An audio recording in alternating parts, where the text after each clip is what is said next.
Hey everybody, I'm Andrew Ferguson of Redwood Fellows. Welcome to Stories from the Grove, a podcast production of Redwood Fellows made possible thanks to the generous support of CCM. Our media is filled with examples of people exploiting their differences to pull us apart. This is different. Stories from the Grove is about leaders who seek to lean into their differences so they can understand each other, find common ground to strengthen Connecticut. I hope you enjoy Stories from the Grove. Well, good to be with you, Mike. I'm Ben Florsheim, former mayor of the city of Middletown. I'm part of Grove 3 for Redwood, so I'm still just getting started in this whole process, but it's great to be with you. Great to be with you, Ben. Mike Rell, former mayor of Wethersfield, Grove 2 of Redwood, and I think you and I both were elected November of 2019 yes. together. So yes. We started out our ambitions of our city and in the town of Wethersfield at the time. I don't know about you, but the stretch between being elected in November to, what was it, about March 13th or so? Yep. I had a lot of plans. I'm sure you did too. Friday the 13th, I believe. Yes, Friday the 13th. I'm happy to listen to some of your plans when you first got in the mayor's office. But I was looking at economic development. We had a couple new restaurants planned. There was a nursing home that had closed up and developers were coming in. So I was meeting with folks and had this ambitious plan for about 3 months. Mm-hmm. And then COVID hit, and you and I can probably share some of our war stories. But then you and I both pivoted at that point from looking forward on great ideas to day-to-day, even hour-to-hour, how we were going to handle, COVID and being the head of the city and the head of the town.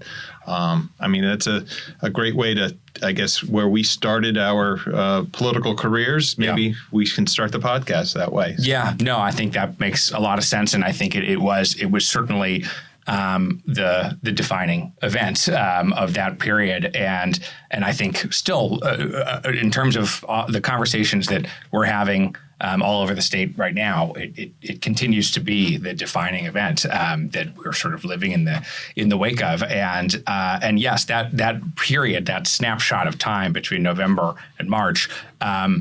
A whole could write a whole book about that period, right? Yeah. And then it becomes a completely different different story. And I imagine you probably had similar conversations, but as in the week of transition between the election and my taking office, I sat down with the outgoing mayor Dan Drew, my predecessor, and my first and central question for him was, "What do you do in case of an emergency?" Oh, wow. How do you approach handling crises? And what I had in mind, and he went out of the office and came back with the emergency management plan in this gigantic red binder and says, "Here is the plan for everything."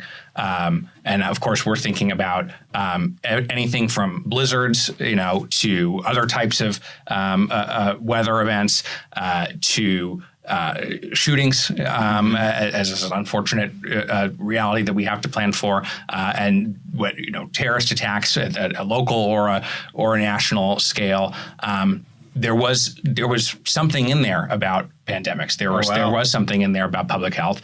But I was coming into office thinking about the first snowstorm. I was coming into office thinking about the river potentially flooding. A lot of weather sort of out of our control related events. What do we do in those circumstances? And certainly was not thinking about a public health crisis being that defining emergency, nor was I anticipating, obviously, anything that got to the scale that it got to. It obviously it transformed the way that we did business in the city.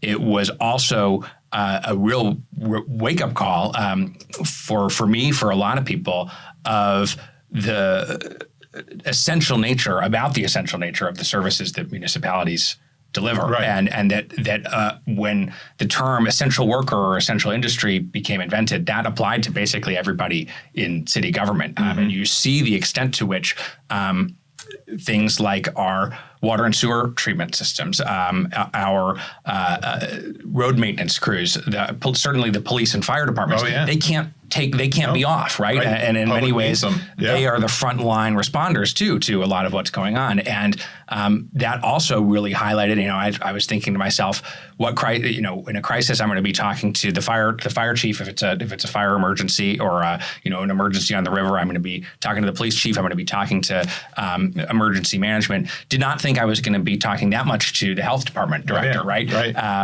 Or that that department and their work was going to be so out front. But it, for me, I think, really clarified the mission in a lot of ways, that we are here to deliver the essential services first and foremost. And a lot of vision that can be built upon that, but you've got to be able to do that first and foremost. And you mentioned, the fire chiefs and police chiefs. We, in a very similar way, it sat down, we got everybody together, came up with, the most recent plan that we could come up with, because obviously it was evolving. But then, and I don't know if you saw this in Middletown, but in Wethersfield, we had officers who had come into contact with somebody who had COVID. Yeah. And they, I forget what it was, mandatory quarantine of 5 days or something at that time early on. And I was thinking, first or second one that had to be off duty and quarantined. And then we got to, 10 officers at one point. Yeah. And, at what point is it going to be that word gets out that, first responders and public safety are not available? And, obviously there are folks who rely on them and need them, but there are others who might be thinking, oh, wait a second, this is an opportunity without the police around that we could, mayhem or not quite riots on the streets, but, crimes that people would never have considered may start to percolate with the limited patrols that we had. Yeah. Fortunately, we didn't see any of that. We were quickly able to work with the staff that we had, keep people out on the roads longer. But you're right. I mean, it was, the basic services that government provides. And on the local level, it's seen a lot more than, state and obviously federal. So those local residents were relying on us to make sure that the essential services were getting done. In my role, Wethersfield is a volunteer mayor. We were, one of a handful of towns that still have a town manager. So the town manager and I were kind of monitoring everything. But when the general public hears that, oh, you're the mayor, they think that the buck stops at your desk, when I have to work with the town manager. But my full-time role at the time, and it still is I'm a partner in a lobbying firm, and we were lobbying the legislature at that time. They were in session, and we got, the speaker had called his staff and lobbyists in and said, oh, this is only going to be 2 weeks. Yeah. Well, we'll do a deep clean and everybody goes back to work. Ultimately, the legislature shut down for the 2020 legislative session, but our clients, our firm's clients, had to deal with, moving forward throughout it. We've got Connecticut Interscholastic Athletic Conference, the CIAC, and there were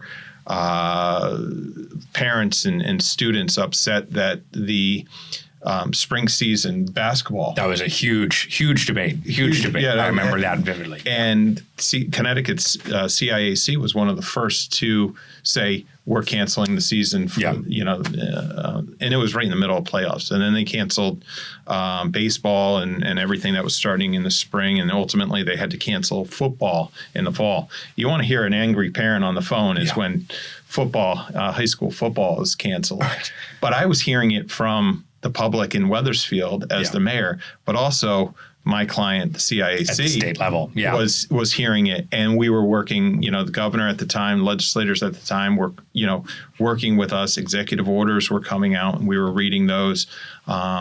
But we had, we still have the wineries, and they serve not only wine, but they serve food, and public comes in.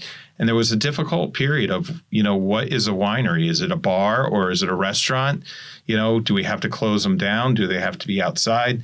So it was a time when I guess, the public was learning how to deal and what to deal with. Yeah. We were too. Yes. As it was going on. Fortunately, like you said, we're still dealing with some of the repercussions of that, but it's been 5 or 6 years of, transitioning from that and then moving forward.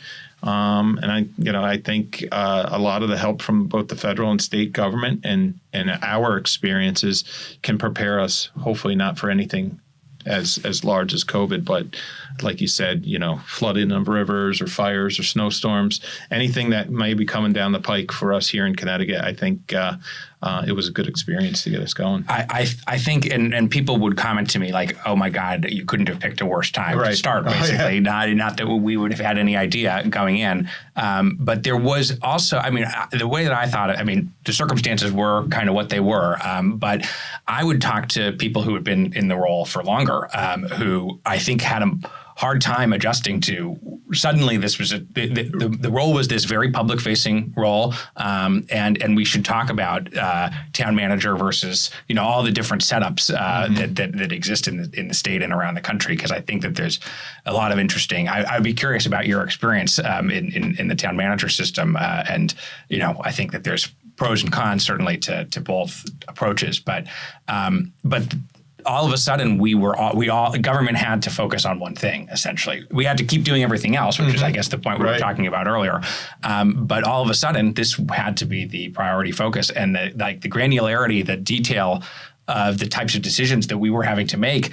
Usually, those are, you think of it being a little bit of a higher level, bigger picture decision making that the governor or the mayor or the council or legislature are involved in. But making these calls about what is safe in terms of school athletics, what is safe in terms of barbershops and nail salons, what is safe in terms of restaurants and grocery stores. It's not usually what we're cut out best to be doing. I think that there's the lessons to be learned is that there was a lot of preparedness things that worked, and there were a lot of things that we were clearly not prepared for as a community, as a state, as a country. But it was a time when I think of really enhanced actually cooperation between state and local levels of government, and between local governments as well. I think that the urgency of the crisis, in some places, it caused I think further division. And so it depending on what the leadership looked like, and I think depending on just the circumstances of the community, a crisis is something that frequently makes a divided situation even worse. And certainly this pandemic had its there were politicized elements of it. There were elements of it that were highly emotional, and of course, a lot of people were dying and was watching their loved ones get sick and possibly die. And so it was an extraordinary crisis, and that can have the effect of pushing people apart, and it can also have the effect of getting people together, saying we have to. Hey, the house is on fire. We gotta get the tanker truck over there and put the fire out. And I think you and I, we probably govern the similar way, where it's bringing folks together rather than dividing. For us, it was working with the city of Hartford, which is kind of like for your area, Middletown may be the biggest town or city in your geographic area. For us, it's Hartford. So it was calls with, the mayor at the time, his staff, our regional health district, where we had health care representatives from, the 4 or 5 towns surrounding Wethersfield, as well as, I don't know if you were on those, but they were the weekly calls. Yes. The governor was having them, DECD, it all depended on, it was almost daily. It was either, we were on with the governor and his office and his team. We were on with Department of Public Health and then DECD. So it was kind of a trifecta of, getting businesses and helping them out, public health, obviously with the public, and then the governor's office kind of directing all of it together. But we survived it. We served more terms, and then, happily earlier we said, we were retired from municipal government, but I'm sure if, like you or like me, and you were probably the same, you're still keeping an eye on things and what's going on in Middletown. I suspect. Certainly, yes, we're in budget season right now, just wrapping it up in many ways around in the state and in localities, and I am finding myself very grateful not to be. When this comes out, everything will have been adopted. But as we're recording this, the state has just adopted the state budget, and municipalities are coming up on that deadline. And as is the case every year, there has been a wait and see at the local level. What's going to happen with state funding for education? Are we going to be in a position as we have been in Middletown, I think probably in Wethersfield, like many other municipalities, like most of them, where essentially we're delivering flat funding to a lot of our departments and to our school districts every year, and we're also trying to make sure that and there's been some really good investment in school construction and things like that. And this year, I think we got a budget that was a lot more positive for municipalities than we've seen in a long time. But even that being the case, the wait and see is one of the many reasons I'm grateful not to be at the center of that process this time around. Well, we were given a bone, I think, early on during the pandemic. Our deadline for our budget in Wethersfield, I think, is around May 15th. Yeah, ours too. I think they gave us all the way out until July 1. Yes, that's right. So that helped at the time. But no, I totally agree. I don't know if you looked at them at the same light that I looked at them, but CCM actually would be the one providing the municipal runs. We would always hear it. What are the municipal runs in the budget? And you would want to get that number as quick as possible to then be able to set your budget. This year, I think it was good that the legislature, it's a short session, and the legislature wrapped up the budget earlier than they typically do. Obviously, they've sometimes gone into special session, and you're waiting for those numbers, and you got to put a budget together. Yep. But this year, they got it done pretty early, and as you said, there is additional funding for municipal relief as well as education relief coming down the pike. So, I think at least I would hope that most municipalities look at that and say, hey, this is great. We can balance our budget. We can maybe look at some of the projects that we had been putting off to the side for the last couple of years and maybe fund those. But just like the COVID money, this may be a one-time, shot in the arm, but it's not going to be there forever. And we got to, make sure our budgets stay,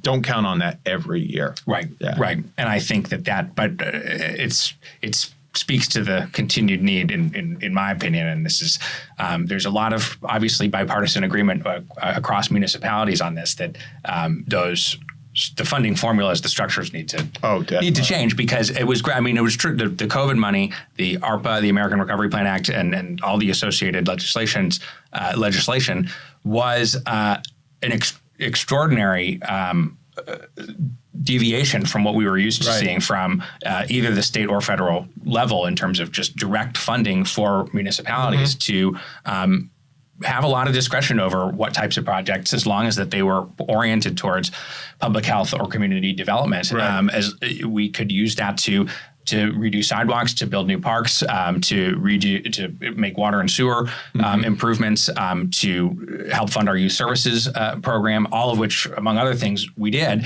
But those are those were those projects sitting on the wish list Right. for all those years, Exactly. right? Things that we knew we needed to do, but couldn't afford to without dramatically raising taxes or reducing services that were even more essential somewhere else. Exactly. So it was great to be able to get a lot of those projects done, just as it is great this year to have a little bit more support. But certainly when that money, and I know that this was especially hard on a lot of school districts, when that money went away at the federal level, it's you get used to it very quickly, Right. and then you have to make ongoing expenditures. You got to make sure that if you are going to hire staff, that you realize that this money is here today. Where's it going to come from tomorrow? And that's always a juggle. Even today, without the ARPA funding coming in, it's I always said the wish list is much longer than the need list, and where can we fit some of those wishes into the need, and can we pay for it? And it's tough being, the sometimes the voice of reason as the mayor, because you've got obviously people on both sides of any issue, coming at you, and it's like you want to say yes to both of them, but eventually it's like, okay, now we as a council, you got to bring your council members in together and say, okay, how are we going to do this? What are the priorities? What can we do?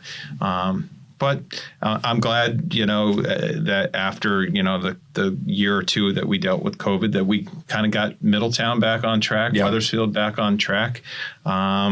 But I guess, we're two has-beens, if you will, retirees from the municipal level. But good to catch up with you.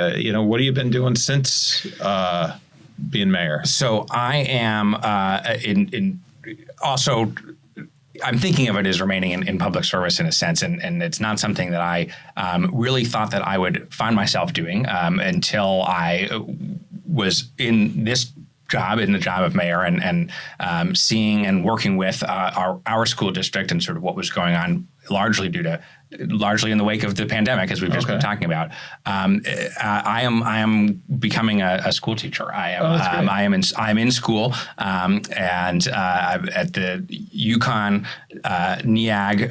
It's called the Teacher Certification Program for college graduates. I'm as we're recording this, I'm still taking some other coursework, and that program will be starting in the summer. So I'm going to have a very busy summer. By the time this comes out, I will be very much in the thick of it.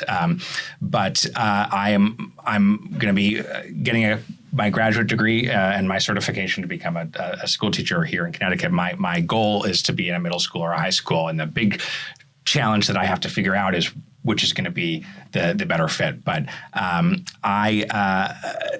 my hope, and part of the reason I never would have.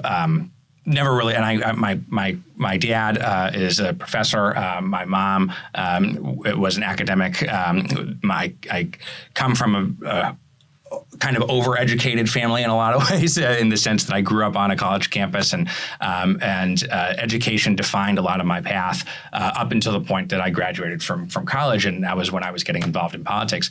By that time, I was so convinced I was just done with school, and I was not interested in being in a classroom anymore. And I then found myself thinking, as I was serving as mayor, I would visit schools for all sorts of reasons. I go to graduations.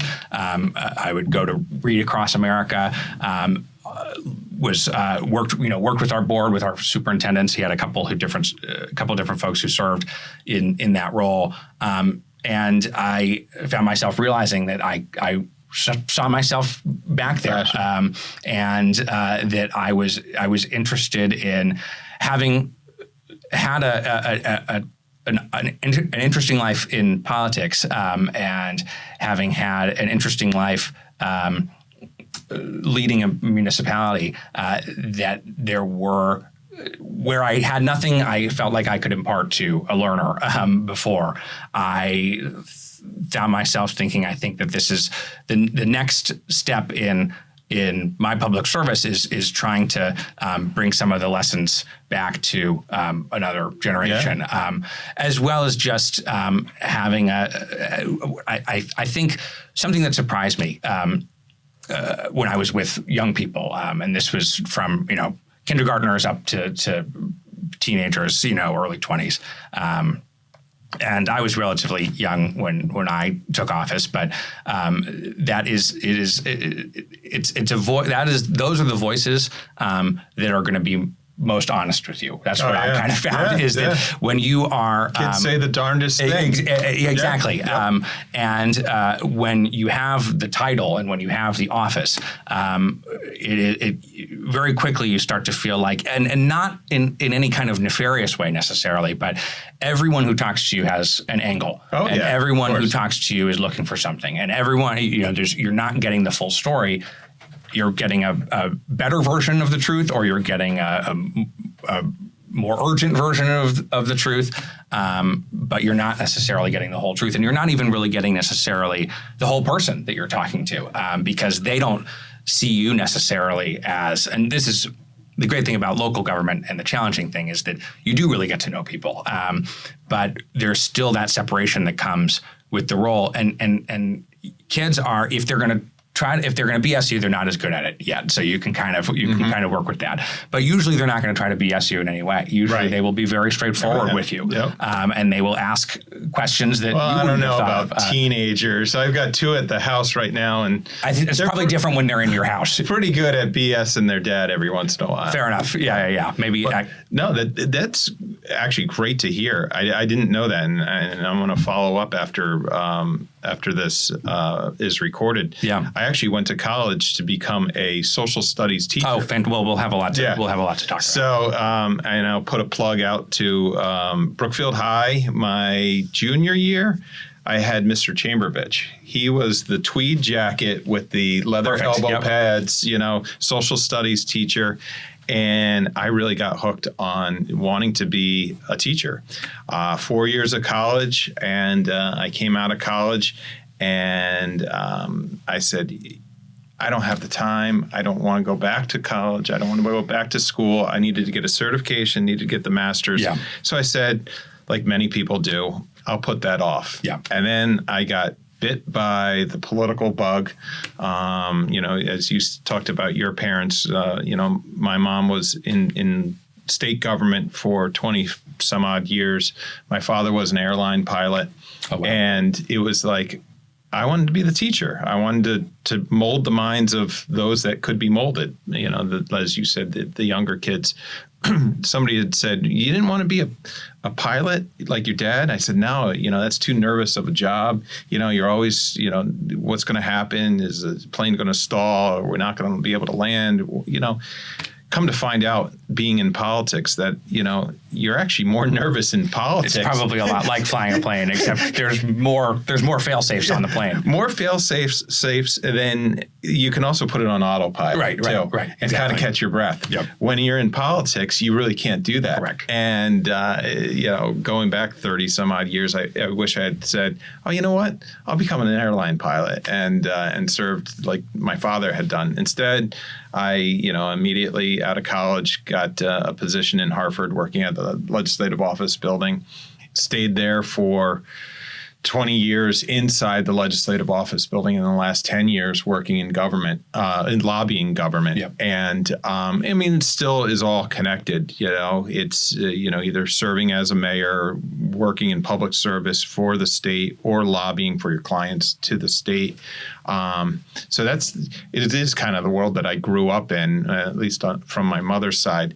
And it's kind of kept me in that direction. But there are times that I talk to folks that are up in Hartford who are adjunct professors right now, and they have some have gone and taken the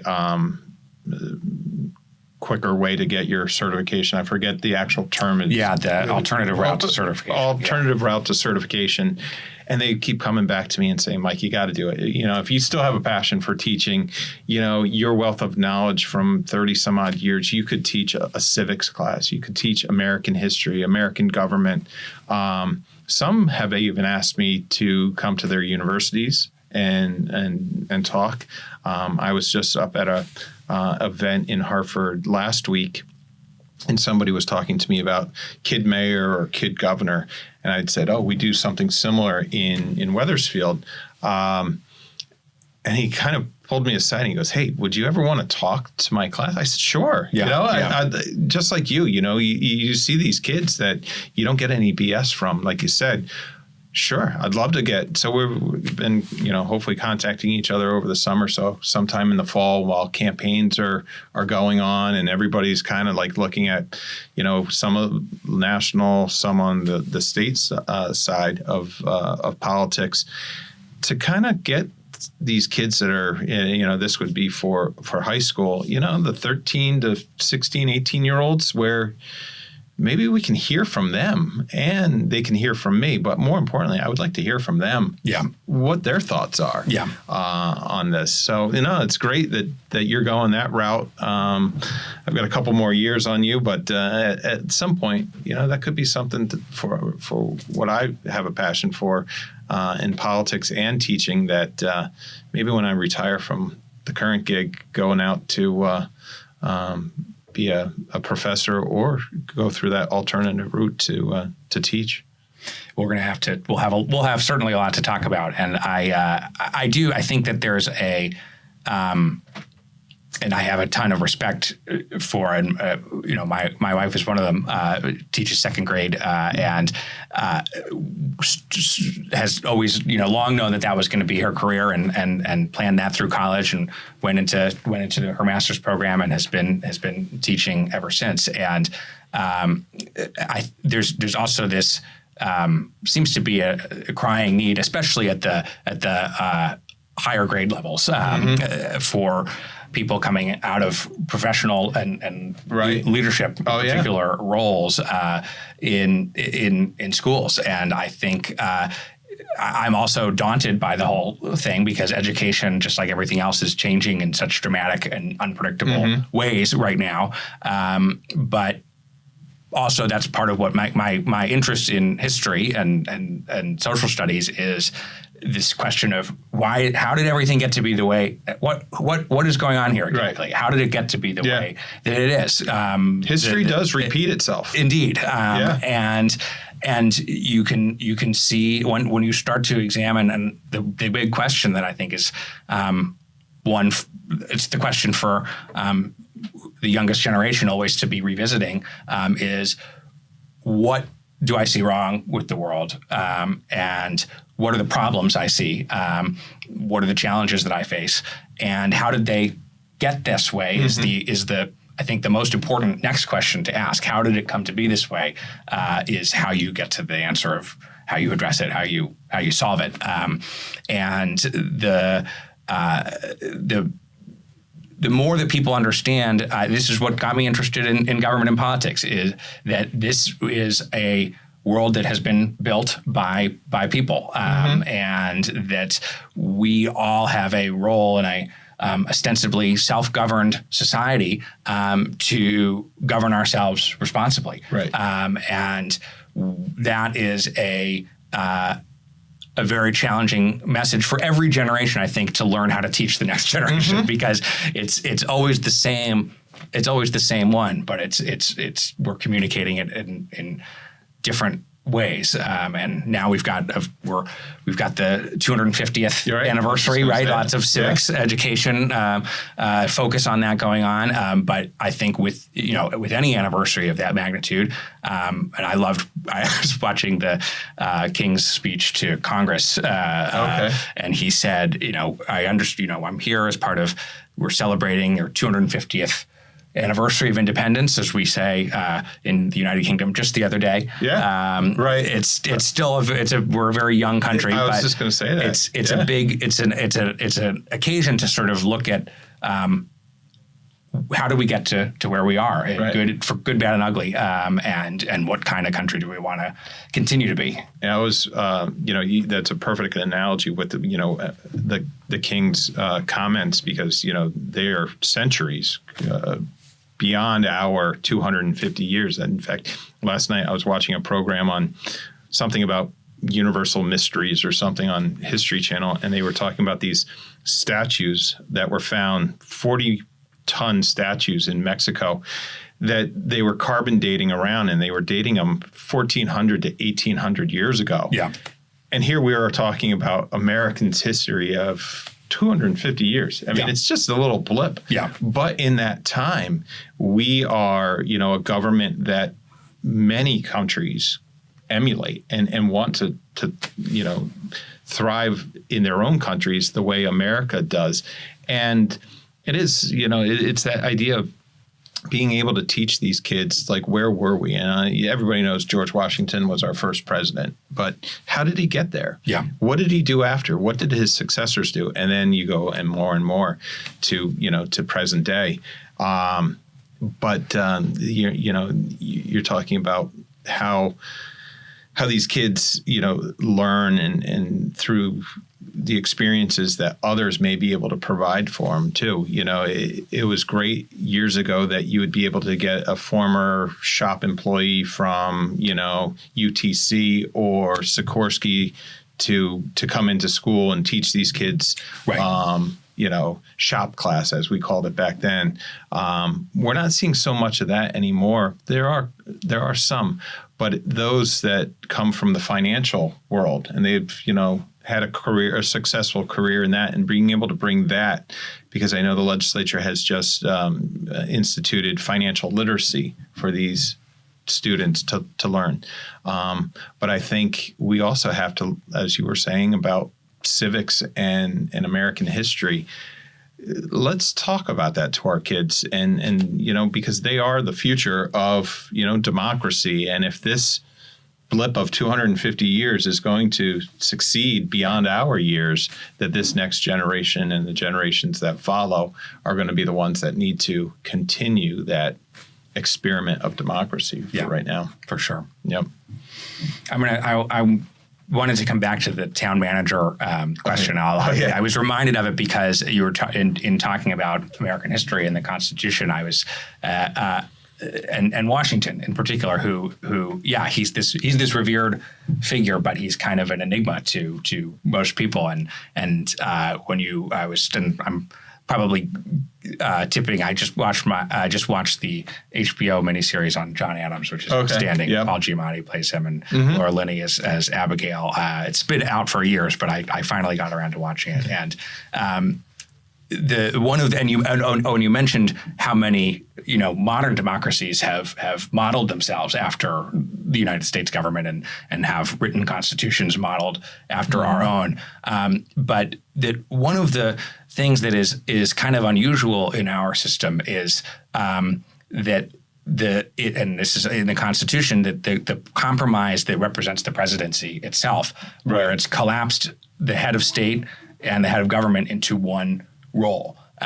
Whereas King Charles is head of state, but you have a prime minister who's serving as head of government, and that's very common all over the world. And it creates the analogy that I'm drawing is that's very it represents something that was very challenging for me, and I think is very challenging at the local level as well, where in Middletown we have a strong mayor form of government where we are the elected mayor and we are also the CEO of the municipal corporation. And that I often found myself thinking, I think I would be pretty good at doing this over here. And I think I could be pretty good at doing this over here. And doing both at once is where there introduces, this is true at the presidential level, I think it's true at the municipal level, an enormous tension. You were touching on it a little bit too, just in terms of people expecting you to be the guy who could get anything done. And you still can't get anything done when you're a strong mayor, but people expect that all the more. And you are both, and we were actually talking a little bit about this dynamic in my last Redwood retreat with Dr. Paul Freeman, who's the superintendent in Guilford, was talking about how that role has become more and more public-facing, more and more politicized, and also still is responsible for running a school district. Day-to-day operations. And obviously, you also had you're balancing state government work on your professional career. But I'm curious about your experience with the town manager system, because I know the grass is always greener on the other side. Well, Wethersfield is only a handful of towns, 10 or 12 towns that still have the town manager form of government, and Connecticut being one of the, first 13 colonies. Connecticut kind of, what's the saying, land of steady habits here in Connecticut.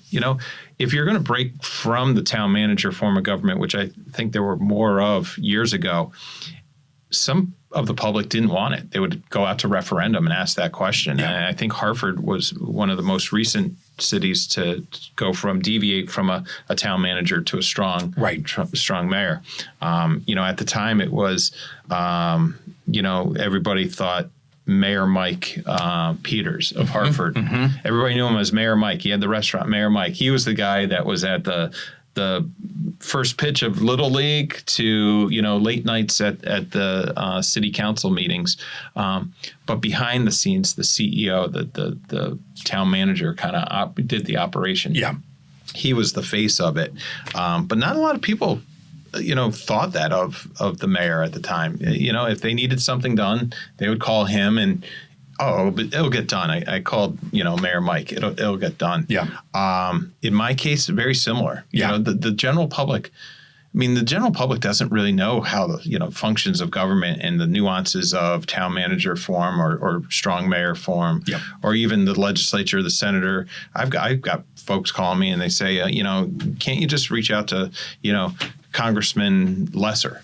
Yeah, right. Sure. Oh, you mean either it's Mayor Lesser or it's Senator? Well, that's right. There's two Lessers. I just picked Lesser off the top of my head. Well, we share him as a state senator, so we're right down the road. That's a perfect example where you really, the public doesn't know if it's the mayor they should be contacting, the state senator, or they want to contact their U.S. senator. And who do we talk to? So when you're dealing with the public that may be naive on how and who you are and how government works, they say, oh, well, you're the mayor. And you call the shots. You call the shots. But it was a relationship that we had with each other, and the current mayor has it with the current town manager. And for years, it's always been a working relationship between the two where, the town manager has his or her role to be able to, deal with the staff within town hall and, throughout various buildings,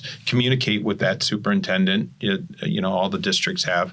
But their role is also to keep the council in check. Yeah. And work with the council. And, there's never a unilateral, okay, because I am the mayor and we are the council, this is how we're going to do it. Right. Mr. or Mrs. Town Manager. It's got to be that working relationship. And if not, you're constantly butting heads. We're in some towns that has happened.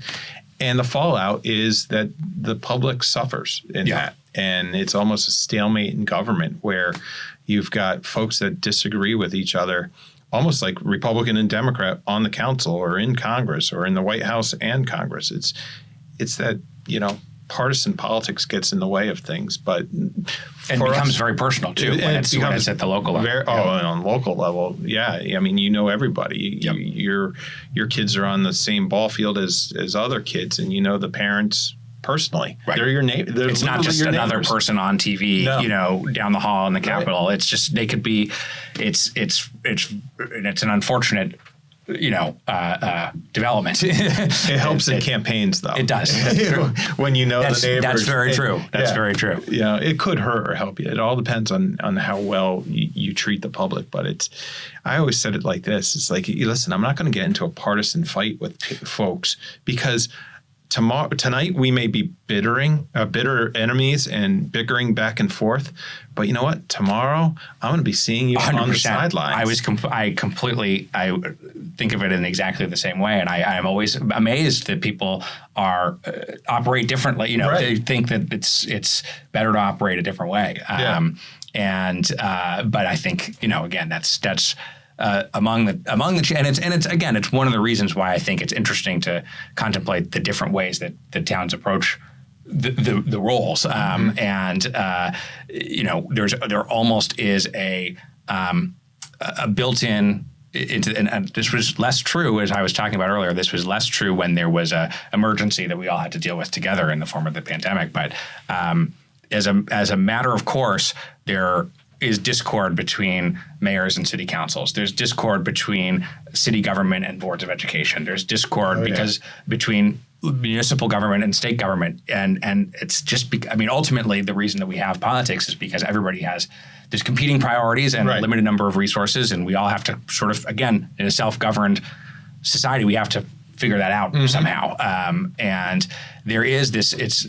I think that when the less that the public is hearing about what local government is doing, in some ways, the better. If it's not in the news, that means it's going well. But that's a paradox, sort of a double-edged sword, because if people are not engaged or are checked out, then it's very difficult to have any momentum to any kind of good works being done. And I think a lot of the work that I've done, and I'm sure you had done, you work with the counselors, town staff, city staff, to be able to, keep local government going. And a lot of that is not seen by the eye of the public. It's the work that actually keeps government going and services going.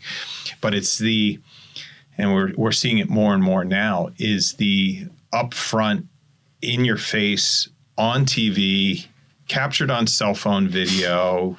Social media is going nuts, blowing things up, and it's, as my kids would say, I forget the term, but it's going viral. Yeah, right. You say something and you get caught on camera saying it, or there is a potential vote that's going on where it's either a cut in this or it's got two different sides and it's turned bitter. And then it explodes from behind the scenes negotiating that we do as elected officials with staff or with your other counterparts on the council to in your face, out front.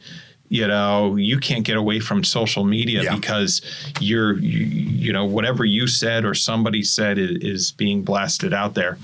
And folks are, as you were talking about, they may not be that engaged. So now they weren't at the council meeting. They didn't see what was going on, but now they are the keyboard warriors to go out there and paint a picture that really isn't true.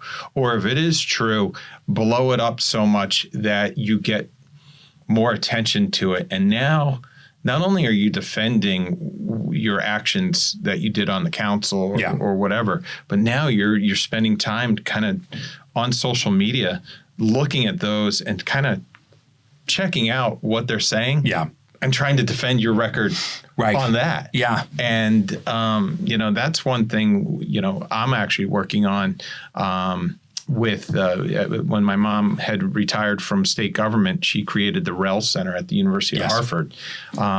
Civility, getting people engaged in not only local but state politics, because all the bickering and all that stuff that I was just talking about, it drives people away from wanting to serve. Very much so. And how do we bring civility back?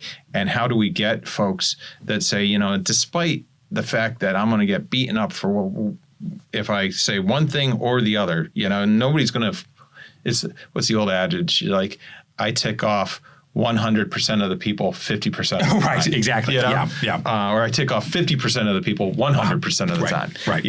That's what it is. But then you start to see that, the public may not be that engaged in the day-to-day, but they gravitate to a couple issues, and then it's blown up, and it drives people away from wanting to serve. And it's like, how do we balance the needs of, new people coming in and filling our roles when we leave to, tone down the rhetoric, because we want people to actually want to serve with a passion rather than just simply do it. But that's, it's the reality of either post-COVID or post-social media, that everything is out there for the public to see. I think that both of those are the big drivers. I'm thinking about sort of the general mission that Redwood has is trying to think about how to navigate leadership in this current context, not even necessarily political context, but larger context. I mean, there's a lot of people who are involved with this organization who serve or are involved in this or that political role, but are not primarily, that's not primarily what they do. They're all affected by it. Yeah. They all engage with it. And there's just a total, I think the general diagnosis that I would give is that there's a lack of trust at every level among everybody. People do not trust institutions. They don't trust the media. They don't trust their neighbors. They don't trust what all of the things that sort of used to be the cornerstones of mutual trust are now kind of embody how much that is just missing, and that is driven in large part by what the types of interactions that they're seeing between government and the public, even if those are not representative of what is necessarily really going on. That is the point of engagement for many, many people. As they see that clip, they see that post, and they're going to have one of a few reactions. One of which is to get riled up about that issue. One of which might be to try to learn more, but that might lead to, boy, if this is what it's like, then I'm not interested. I'm not going to do it, both in terms of, frankly, the complexity and the difficulty of a lot of the issues that we deal with. It does feel like that it was frustrating to feel like, especially when we're advocating for policy change at the state level, we're having the same argument year after year, but also just the personal nature of it, the possibility that you're going to be kind of attacked, and including physically, right? Including physically, and your family's involved, and at the time I was mayor, my kids were in elementary and middle school. Yeah, and how do they've got pretty thick skin, thank goodness. But one thing I was thinking, sometimes these issues were going on, how can they go and talk to their friends at school, like knowing that this has happened? It's tough, and I think as your kids or any kids get older, they start to, it may be more personal. Like if you've got high school kids in high school where their friends are a little bit more educated than they were at elementary school, where they're seeing the news or they're hearing what their parents are saying about your kids' parents, it's I'm sure, difficult for the kids to have to bear that. One thing I tell folks and even folks that don't really know government, they say, oh, you were talking about not trusting institutions, banks, big corporations. Don't trust a politician. Don't trust politicians. I never liked the term politician. I'm not a politician. I work in campaigns and I work in politics, but I work in government. I serve in government. Right. I am a government official. It almost is like a 4-letter word, politician. And it usually comes from the person who's just got a chip on his shoulder that says, oh, you're just another politician. You're here today, you're going to be gone tomorrow, and the next politician's going to go in and do their thing, and nothing's going to change. You want to get that mindset or that mentality thrown out the window too, because you could actually, turn that person around by, providing for them and telling them this is what we actually do. We're not just politicians, but, your roads are getting paved. The snowstorm that came through, we had a tornado in Wethersfield that wiped out a large part of a neighborhood. We're there for you. We're not just, behind a microphone trying to get reelected every 2 years. We're serving you. And I think what I found again and again at that point of you showing up and at that point of you having the conversation, explaining what's going on behind the budget, being there when, the House has been impacted by a tornado or a fire or something like that. Showing up at the Little League game or at the car show or any number. I mean, all of those things. That 99% of my interactions, truly, like face to face with constituents, were incredibly positive. Oh yeah, 100%. And it is whether it's just randomly on the street or in that situation where you're actually dealing with some kind of issue. and so it just that bond exists right at that point. But for the most part, again, if people's experience of government is, and certainly you don't want your experience of government to be your house burns down and then you get to meet a firefighter who helps you out. That's not something you would wish on some. Maybe the better example, maybe what you would wish for is that everybody attends Fire Safety Day and gets smoke detectors and so forth. Yes.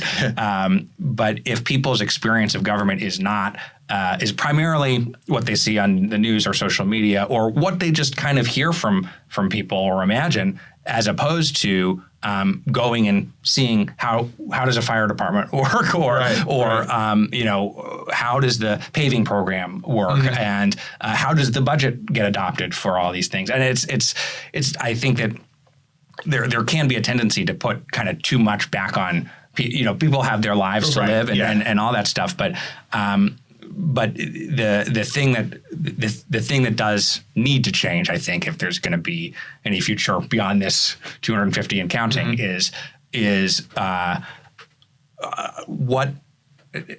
do we make it not a four-letter word, right? How do we make public service in general not seem like something that only psychos would do, and make it something that is a little bit more accessible in the same way that all of our other general duties are. That we all have to pay taxes. We are all subject to jury duty. There is a level of engagement and responsibility back to society that exists, and there's also a lot that you, as individuals, should expect from your government, from your society, and right now there's mistrust in both directions. Definitely, and I don't know. I mean, I don't know how long our distrust in government officials has been. Probably since the day Washington took office. Somebody had to have said, I just don't trust that guy. Maybe it wasn't Washington, but a couple presidents after him. It starts to become, are they doing it for self-service or are they doing it for the common good? Right. And I think for everybody, you and me included, when we served, I've known you for a number of years. We had that idea that we were going to come in, serve the public. If I didn't want to run, I just simply didn't want to run again. I was on council for 10 years. But I'm sure if I did, I would have probably been reelected and continued serving. But I'm still engaged. I'm on a couple boards and commissions in town, and I still talk to folks. They still come to me with the ideas that they have. And, hey, can you share this with the new mayor? Or, what are they doing with this, crazy idea in the budget? Right. I'll listen to you. I'll help you as much as I can.